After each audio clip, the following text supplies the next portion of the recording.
É um mês especial, mês que a gente está tratando assuntos sobre família, um mês sobre a família. O tema da série é Entre Crise e a Graça. E eu acho muito interessante esse título, porque ele meio que define a família, não é? A gente está nesse misto entre crise e graça. Tem hora que as coisas estão indo super bem, tudo dando certo, os relacionamentos, aquela viagem legal, tudo acontecendo de forma tão bacana, mas tem hora que está na crise, né? Tem hora que tudo dá errado, a gente fala, não se entende, os problemas chegam e tantas complicações. E hoje, em especial, eu quero falar sobre um que é tido como um dos maiores causadores de crise dentro do lar. Um dos maiores causadores. Uma palavrinha pequena, mas que traz tanto problema grande. A gente vai falar sobre a ira, sobre a raiva. Algo tão pequenininho, mas que causa tanta bagunça dentro de casa, não é? A gente vai falar sobre isso. A mensagem de hoje é para aqueles que já se viram, às vezes até com a razão, mas perderam a razão porque não soube falar, falou com raiva, com ignorância. E aí dói o coração depois, fica pensando naquilo, por que eu fiz, por que eu faço isso, por que eu não consigo me controlar. A mensagem de hoje é para você que tem esse problema, e para você também, que talvez não exploda, mas seja marcado pelo ressentimento, fica triste ali, e a gente vai dar nome a isso de ira também. E no final das contas, perde o prazer, a alegria do lar. Nós vamos falar sobre um problema que assola todos os nossos corações. Algum tempo atrás, quando a gente estava morando numa casa, a gente queria colocar jardim, a grama, na frente da casa. E aí eu, falando com o jardineiro, para ver como que faria, tudo mais, obviamente que eu estava querendo a forma mais barata possível. E isso daqui é preciso, tem certeza? E ele, quando ele falou que tinha que limpar o terreno, e aí colocar veneno, para depois, eu falei assim, não, mas tem certeza que esse veneno precisa? Já está tudo aqui, ó, só terra. E aí ele me explicou que é necessário, e que muitos, às vezes, não colocam, e aí surgem tantos problemas por falta disso. Surgem as ervas daninhas, que começam a aparecer ali no seu jardim, que são plantas, raízes de plantas invasoras, que já estavam presentes no solo. E aí elas começam a crescer junto com a sua grama. Então elas vão competir pela água, pelos nutrientes, e vai acabar com a sua grama no final das contas. A grama que era para a grama novinha, é perdida por conta disso. Robert Jones, no seu livro Ira, Arrancando o Mal pela Raiz, ele traz uma ilustração sobre isso. E ele compara a raiz, compara essa erva daninha com a família, ou na verdade com a ira. Com a ira dentro dos nossos corações e dentro da família. E a ira é essa erva daninha diabólica que surge quando você menos imagina. Ela começa a crescer dentro da sua casa, dentro do seu coração, e quando você nem se percebe, você está lá, brigando, está gritando, está perdendo o controle, as brigas chegando em casa. E aí a gente precisa tratar sobre isso, a gente precisa falar sobre este grande perigo. Assim como um perigo é um perigo para a grama, a erva daninha da ira é um grande perigo para a sua família. Por isso, se você é alguém que confessa a sua luta contra a ira, essa mensagem é para você, para as mamães, né? Às vezes a mamãe aí, que às vezes a mamãe que diz, olha o chinelo vai perseguindo, né? Aquela braveza, tudo. A gente precisa falar sobre a ira nos nossos relacionamentos, a ira dentro do lar, a ira nos nossos convívios. E o apóstolo Tiago, o irmão de Jesus, apóstolo Tiago, irmão de Jesus, pastor de uma igreja importante, a igreja de Jerusalém, que escreveu, para a maioria dos teólogos, entendem que ele escreveu o primeiro livro do Novo Testamento, uma cartinha curta, mas é o primeiro no contexto do Novo Testamento. Ele, na sua cartinha, ele precisava falar sobre como, é o que ele faz, como o Evangelho se desenvolve na prática, porque era o que estava acontecendo. Jesus tinha sido assunto aos céus, E agora, ok, nós somos discípulos de Jesus, mas o que significa ser discípulo de Jesus? E aí Tiago vai falar, olha, ser seguidor de Jesus envolve isso. E aí ele vai tratar na prática, muito na prática, como a gente pode desenvolver o nosso discipulado em Cristo Jesus. E para o bem, graças a Deus, para o bem de todo aquele irascivo, de toda aquela mulher brava, daquele homem bravo, Tiago fala sobre isso. Tiago vai falar sobre a ira. E Deus pode usar a carta de Tiago para nos transformar para a glória dele. E Tiago vai nos mostrar como que Jesus resolve esse negócio dessa erva daninha que vive brotando no nosso coração. Abre a sua Bíblia então na carta de Tiago, capítulo 1. Tiago, a carta dele fica lá no final da Bíblia, depois de Hebreus, antes das cartas de Pedro. Tiago, capítulo 1, a gente vai ler do verso 19 até o 26, porém eu pretendo dar uma ênfase maior nos 2 primeiros versículos. Tiago 1, 19.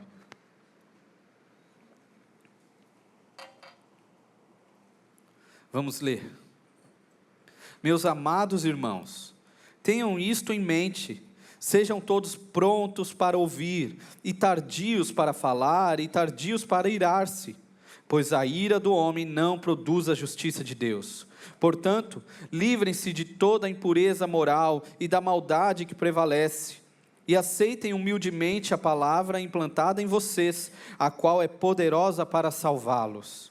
Sejam praticantes da palavra e não apenas ouvintes, enganando-se a si mesmos. Aqueles que ouvem a palavra, mas não a põem em prática, é semelhante a um homem que olha a sua face no espelho, e depois de olhar para si mesmo, sai e logo esquece a sua aparência.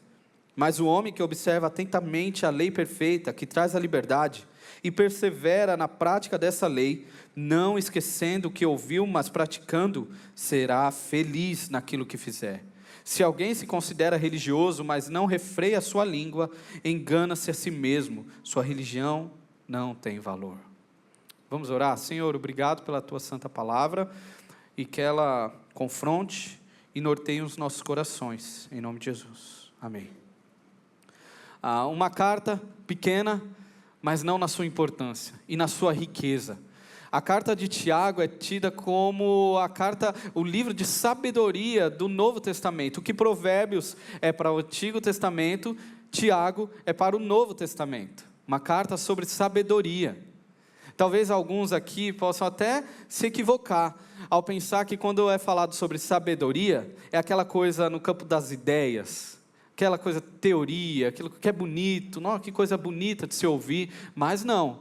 Na Bíblia, sabedoria envolve prática, é uma sabedoria prática. O termo lá em Provérbios, tanto citado, que fala de sabedoria, é Hokmah, que significa viver esta vida, aprender a viver essa vida no jeito que Deus quer que você viva. Isso que significa Hokmah, sabedoria. Não tem nada de teoria que não envolve a prática, pelo contrário. Por isso Tiago vai ser tão prático aqui. E um dos exemplos na qual Tiago é tão prático é quando ele fala sobre a nossa língua. E eu quero ver com você, vá lá comigo em Tiago capítulo 3, verso 4, e a gente vai ver como que Tiago é prático e fala de um problema que eu e você sofremos. Tiago capítulo 3, versículo 4. Eu vou percorrer o livro de Tiago, tá certo? Vou usar Provérbios também, porque ambos nos ajudam aqui, ambos estão se comunicando. Tiago, capítulo 3, versículo 4. Tomem também como exemplo os navios. Embora sejam tão grandes e impelidos por fortes ventos, são dirigidos por um leme muito pequeno, conforme a vontade do piloto. Semelhante à língua é um pequeno órgão do corpo, mas se vangloria de grandes coisas. Vejam como um grande bosque é incendiado por uma simples fagulha. Assim também a língua é um fogo. É um mundo de iniquidade colocada entre os membros do nosso corpo. Contamina a pessoa por inteiro. Incendeia todo o curso de sua vida, sendo ela mesma incendiada pelo inferno. Olha o negócio é tenso aqui. Eu te pergunto, eu vou começar com algumas perguntas. Qual foi a última vez que você falou algo na hora errada. Você consegue se lembrar? Qual foi a última vez que você falou no momento que não era para falar? Ou qual foi a última vez que você falou o que não deveria ser falado? Mas você não se aguentou, essa língua que queima como um fogo, e foi e acabou falando. Talvez alguns aqui tenham passado por isso hoje, logo no dia de hoje, não é? Um dia especial, Dia das Mães. Aí eu imagino você aqui agora, mas lá em casa, na hora de se arrumar, a esposa terminando de se arrumar, aquela correria, e aí o marido esperando, vai e solta aquela frase: se for para chegar atrasado de novo, é melhor não ir. Aí começa, aí a esposa que está lá no banheiro se arrumando, respondeu: pois bem, se você quer ir, então pode ir, eu fico aqui, se eu não vou te atrasar não, vai, eu fico com os meninos aqui em casa, pode ir sozinho.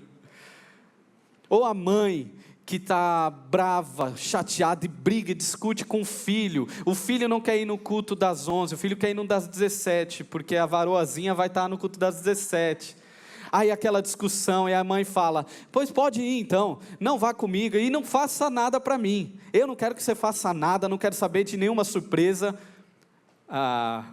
e aí você se encontra aqui agora, todo mundo aqui, aí um olhando direito para o outro, coração ressentido, e torcendo para que Deus faça alguma coisa neste culto, para que você consiga sair daqui bem, para ir poder almoçar nesse dia, até porque é um dia especial, não é?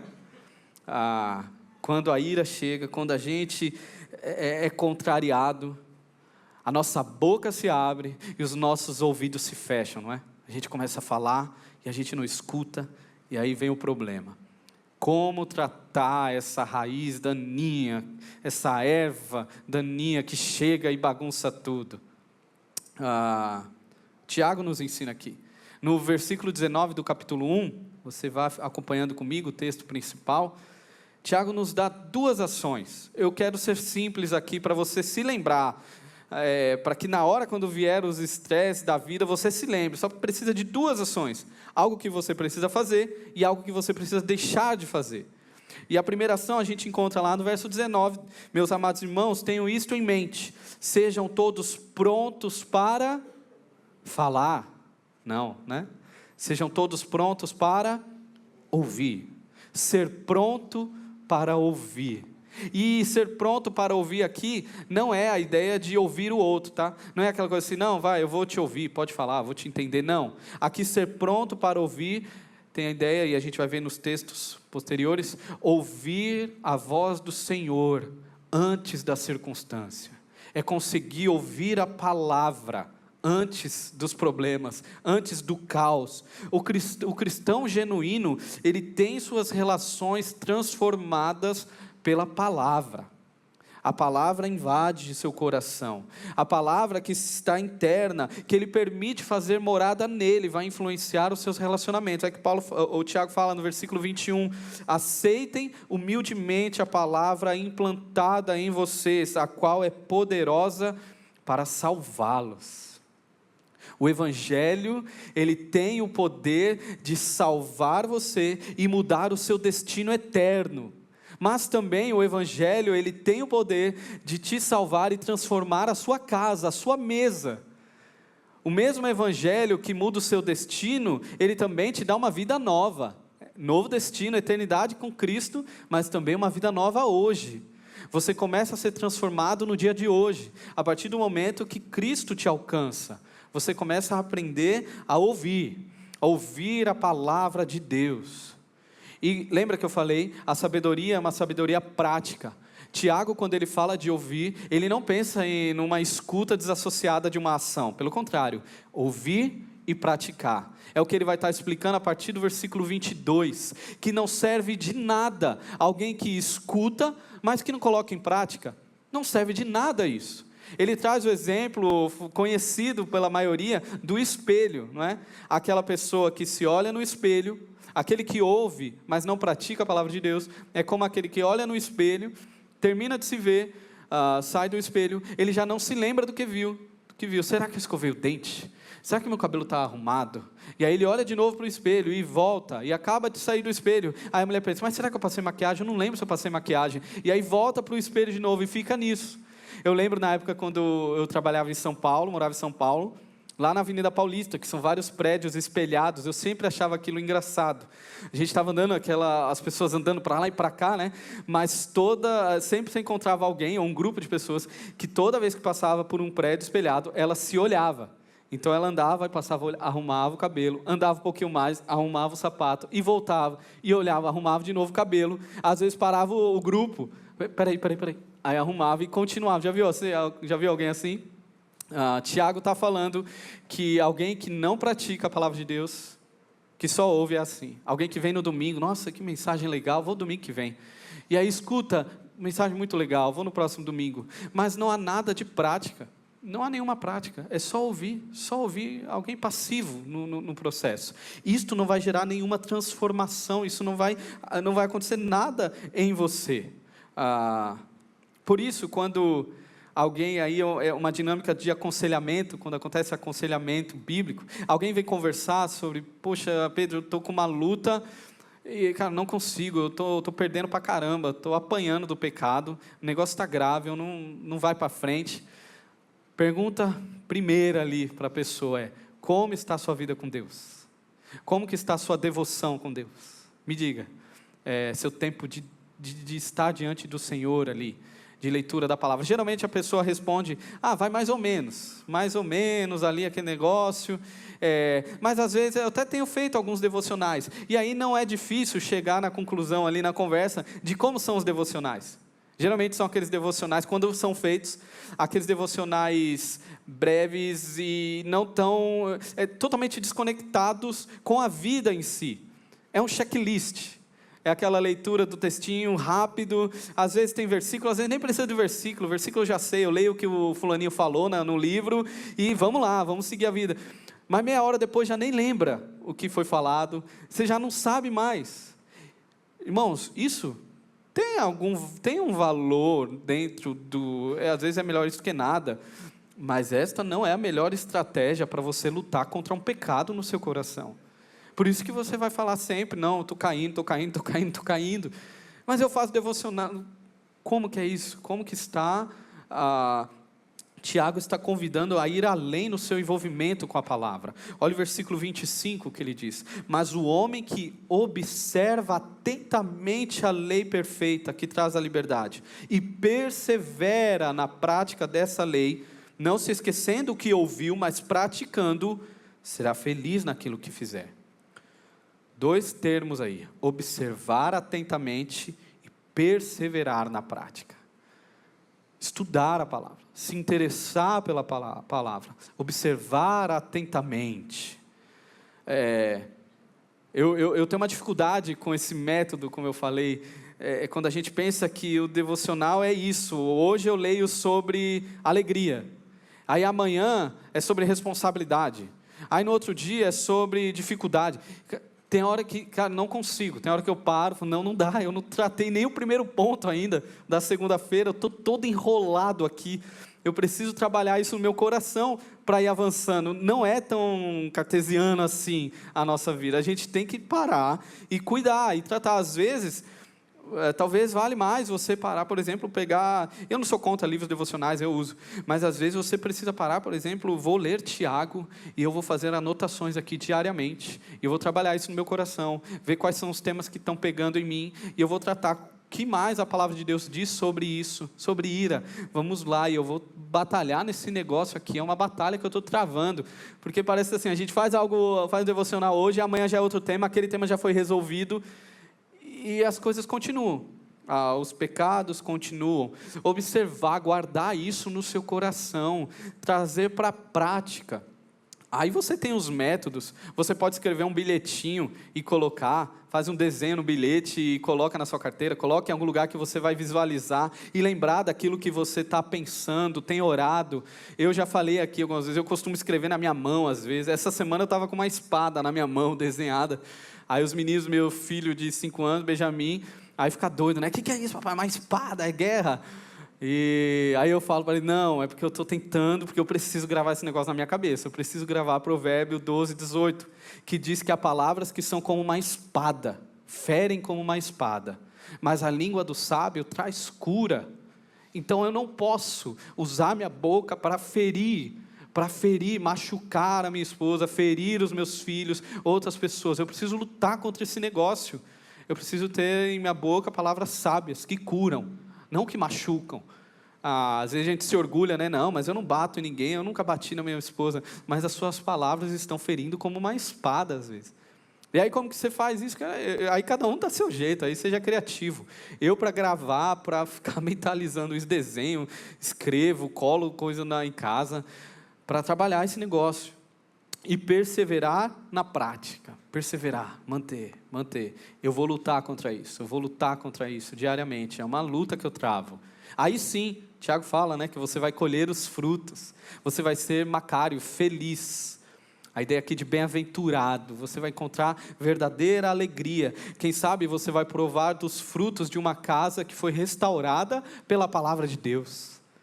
O Senhor quer isso de nós. Irmãos, a gente precisa entender, não há atalhos. Não existe uma oração poderosa que expulsa o demônio da ira no seu coração. Eu queria. Se tivesse uma oração poderosa que expulsa o demônio da ira no meu coração, eu estava lá na fila. Me fala onde é a fila dessa oração que eu vou aí receber. Mas não tem, não existe. Não existe atalho, não existe saída instantânea. A única solução é um caminho de longa obediência e submissão à palavra. Conhecer cada vez mais a Cristo por meio da sua palavra. Se render humildemente, como o apóstolo fala nessa carta. Se render humildemente ao Senhor diariamente. E ver sua vida sendo transformada dia após dia.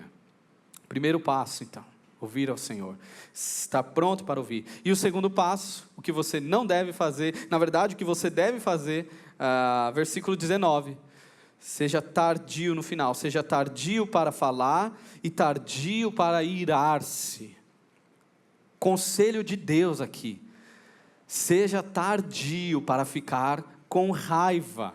Por quê? Versículo 20, sua ira não promove a justiça de Deus. Sua ira não faz, a ideia aqui é sua ira não faz ninguém se tornar justo diante de Deus. Sua ira não ajuda as pessoas a se aproximarem de Deus. Na verdade, sua ira não ajuda em nada, não é? Ela não resolve absolutamente nada. Você pode falar assim, não, eu estou com raiva porque esse moleque ele não entende, esse moleque não está buscando a Deus, e o cara entrou na minha frente no trânsito e eu fiquei com raiva e buzinei porque ele está errado. Cara, sua ira não resolve absolutamente nada, só te deixa patético no cenário, né? Só te deixa ali desarmado, como um bobo, rendido às suas emoções, àquilo que aflora no seu coração. Aí eu te faço uma pergunta, você é uma pessoa irada? Você se acha uma pessoa irada? Robert Jones, no livro que eu falei, A Ira, Arrancando o Mal pela Raiz, ele traz 2 capítulos lá, um capítulo falando sobre aqueles que se iram e explodem, não se aguentam, falam besteira e fazem tanta coisa, mas ele trata no segundo tipo de pessoa, que é aquela que não explode, mas implode, que vai falar, que às vezes tem pessoas que, até aqui, tem pessoas que não sabem que são tão iradas quanto são, porque elas falam assim, não, mas eu não explodo não, mas se perde tanto ressentimento, indiferença para com o outro. John Piper, ele comenta isso aqui, ele diz assim, quando a força de vontade esconde a raiva, a ira queima lá no íntimo, e os dentes da alma rangem com frustração. Ela pode manifestar-se em lágrimas que parecem tristeza. Já viu aquela pessoa, né? Naquela briga, aquela coisa, a pessoa chora. Às vezes você pensa que ela está triste, mas muitas das vezes não, que ela está com raiva, com ódio dentro de si. Mas o coração tem aprendido, Piper continua, que esta talvez seja a única maneira de revidar a tristeza causada. E aí ela guarda lá, e os dias passam. E o apóstolo Paulo fala em Efésios, para você não permitir que o sol se ponha sobre a vossa ira. Não dê lugar ao diabo, ele vai falar. E aí tem gente que está cheio de sóis postos aí diariamente, e a ira continua lá guardada, o rancor, aquilo tudo no seu coração. Na verdade, ira é um problema de todos nós. Todos nós temos esse negócio, seja explodindo, seja implodindo. Peço licença para outra citação de Patrick Moreland, que é um escritor cristão americano, que ele trata muito sobre espiritualidade prática. E eu vi essa citação em uma mensagem, uma pregação, onde ele diz: a ira reside atrás das portas fechadas da maioria de nossas casas. Pessoalmente, nunca perdi a calma no escritório. Jamais iria querer que meus colegas pensassem que eu não sou capaz de me controlar.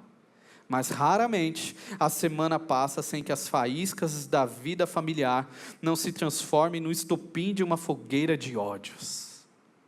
É óbvio que a gente não vai se irar assim em qualquer canto para todo mundo ver, não é? Mas o problema, literalmente, né? O bicho pega dentro de casa. E o que é ira? O que é esse negócio? O que é ira? Na compreensão popular, ira é um sentimento, dentro de vários outros sentimentos. Mas na compreensão bíblica, não é só isso. Ira não é só um sentimento que vem de repente em você e passa. Não, ira envolve crenças, motivações e desejos. É um negócio mais profundo, não é só sentimento, é um negócio mais profundo. Olha o que o apóstolo Tiago vai falar no capítulo 4, na sua carta, versículo 1 e 2. Você quer saber de onde vem esse negócio? Que tem no seu coração vontade de brigar com todo mundo, às vezes, briga em casa e não sei o quê. De onde vem esse negócio de ira?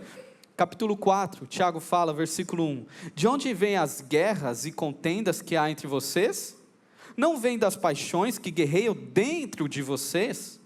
Vocês cobiçam coisas e não as têm, matam e invejam, mas não conseguem obter o que desejam.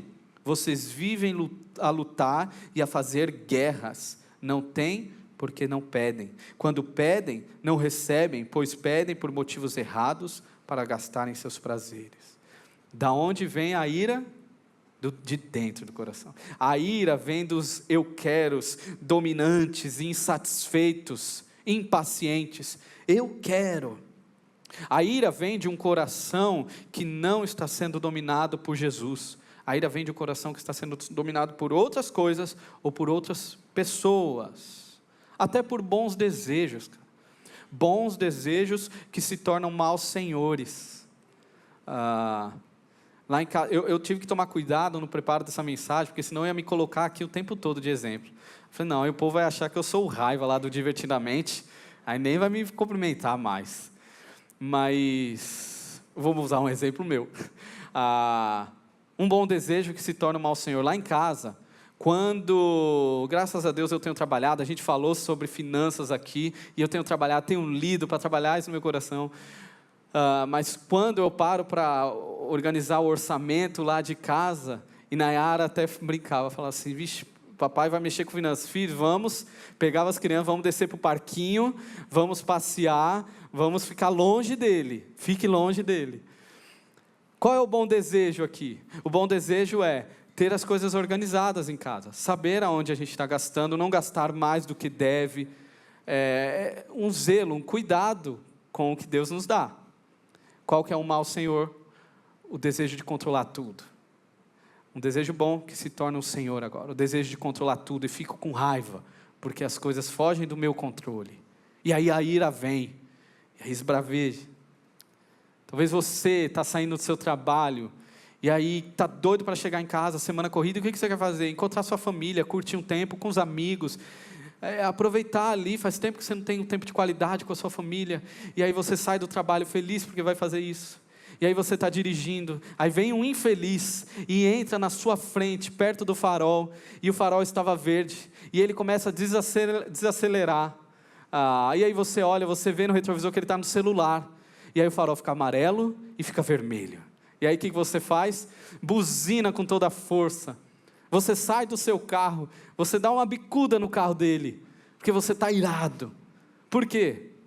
Qual era o bom desejo? O bom desejo era estar com a minha família, ter um tempo de qualidade com meus amigos, aproveitar.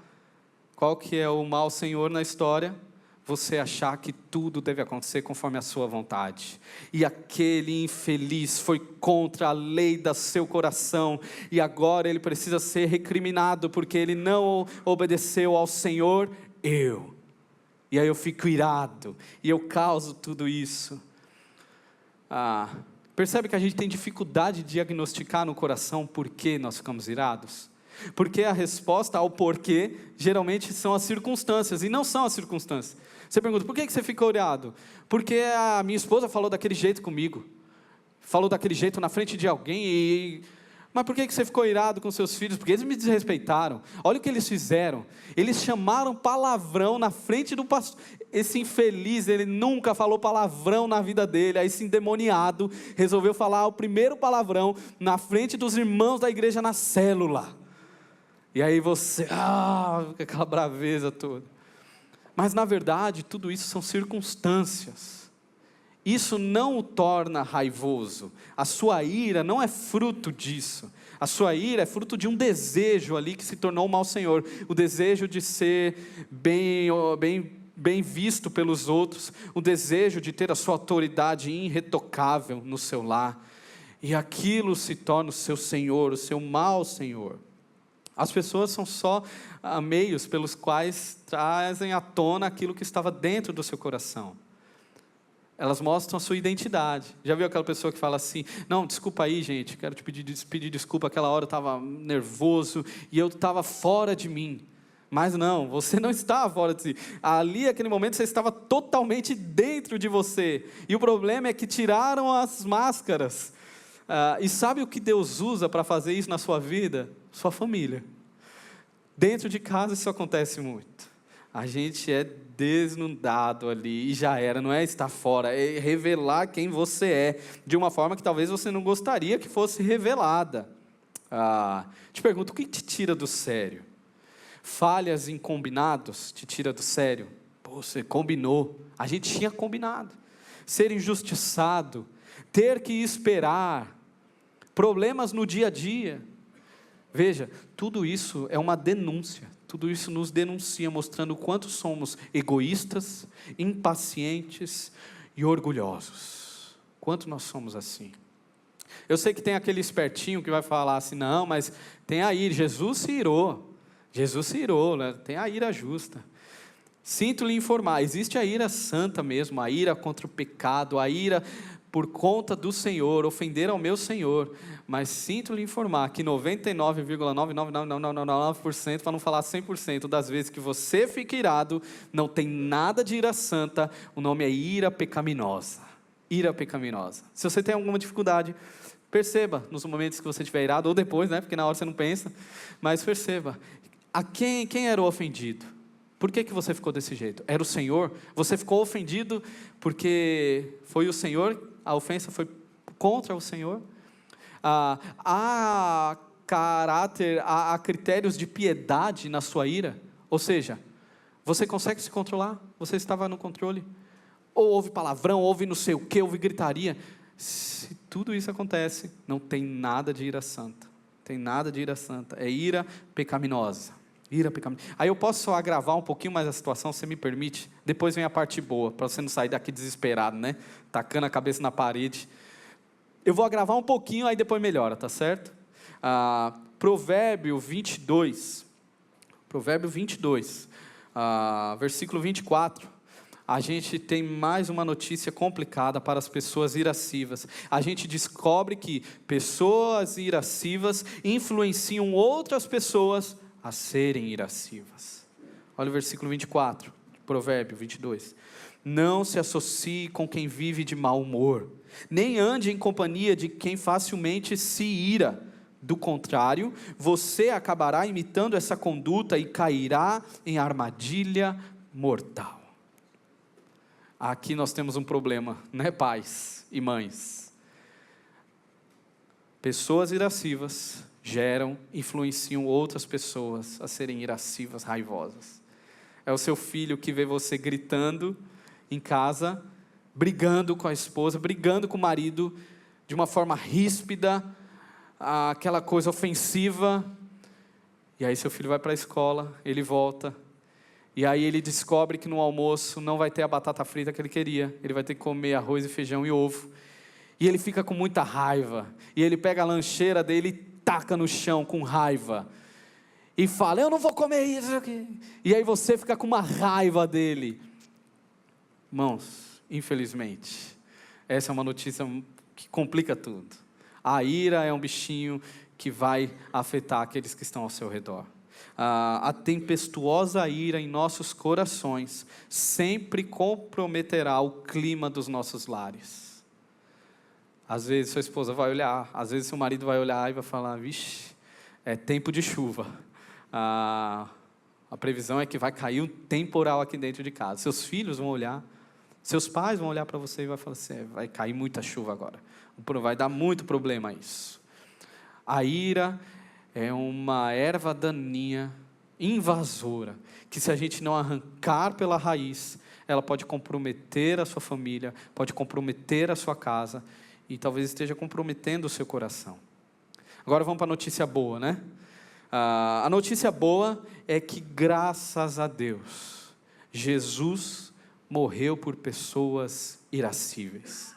Jesus morreu por pessoas com raiva. Amém?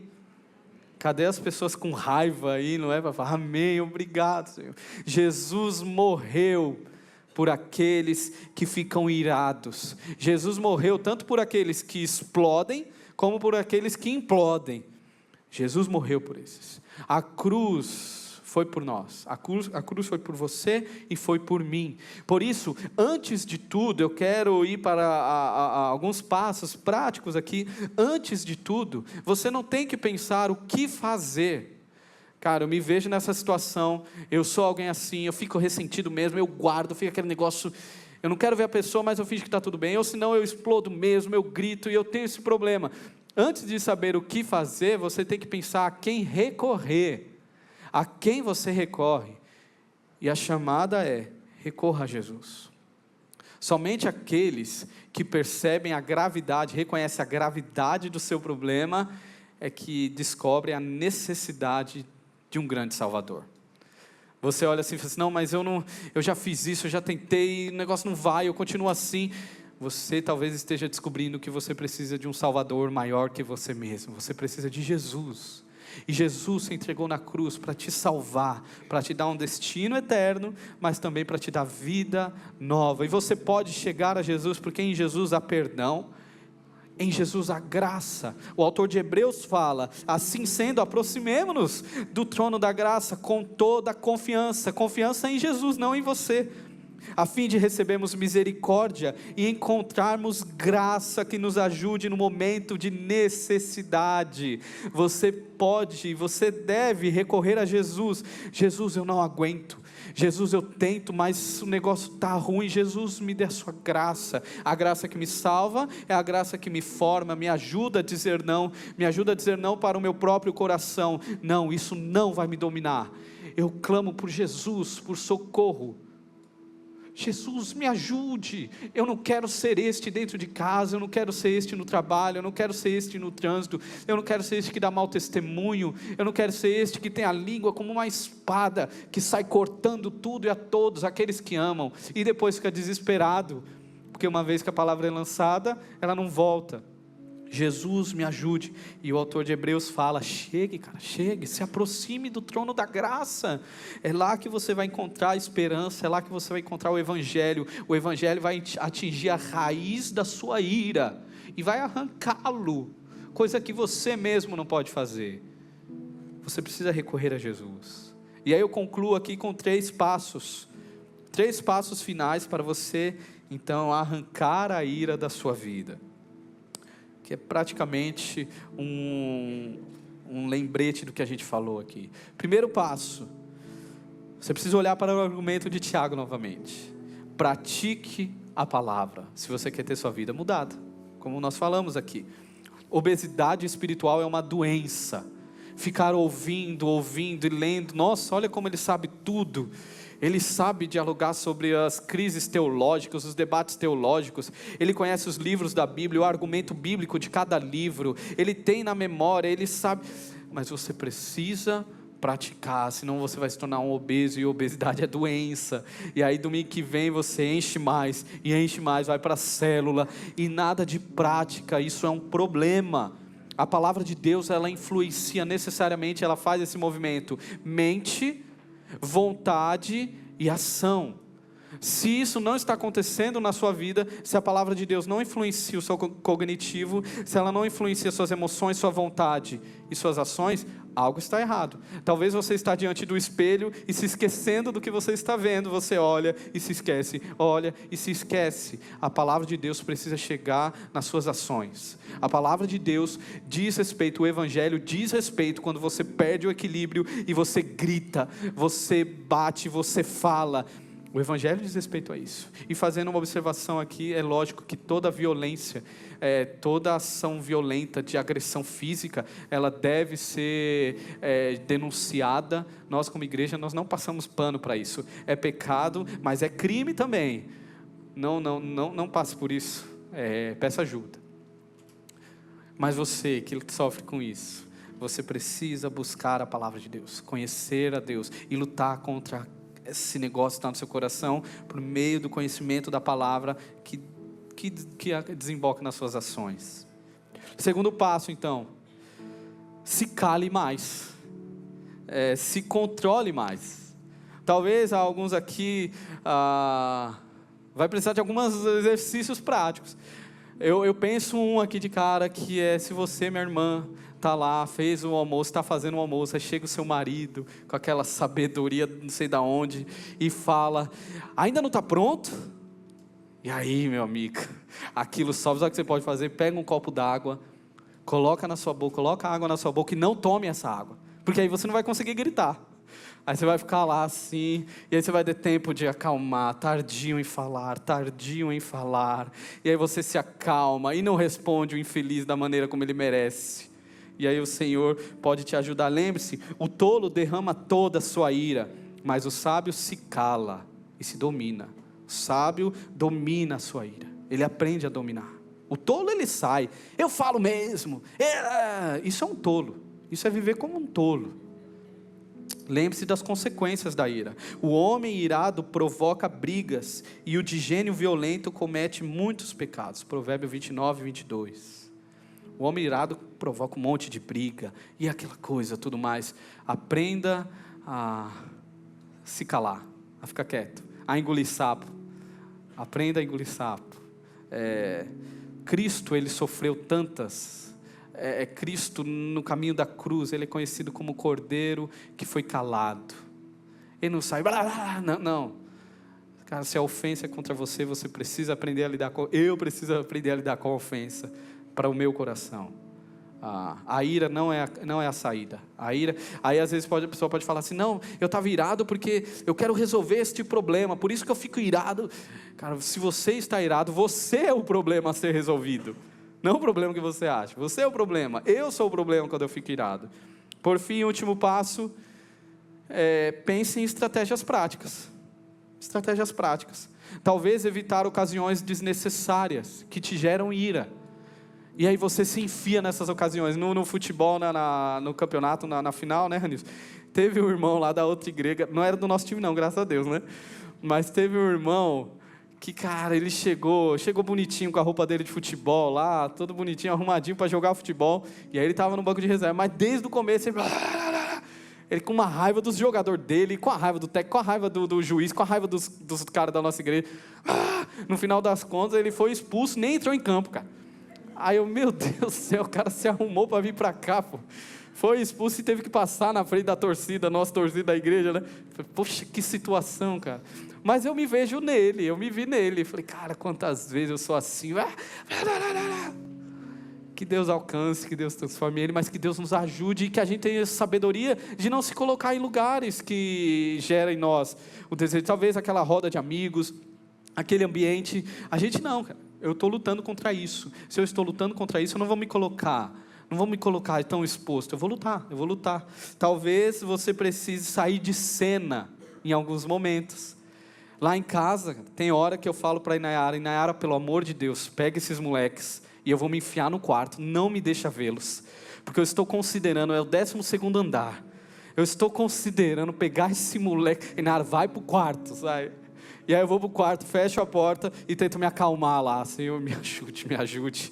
E às vezes é esse tempo que o Senhor trabalha e eu percebo que existe um mau Senhor no meu coração que está me fazendo me voltar com contra meus filhos, me fazendo voltar contra minha esposa, no meus relacionamentos, na rede social. E vai...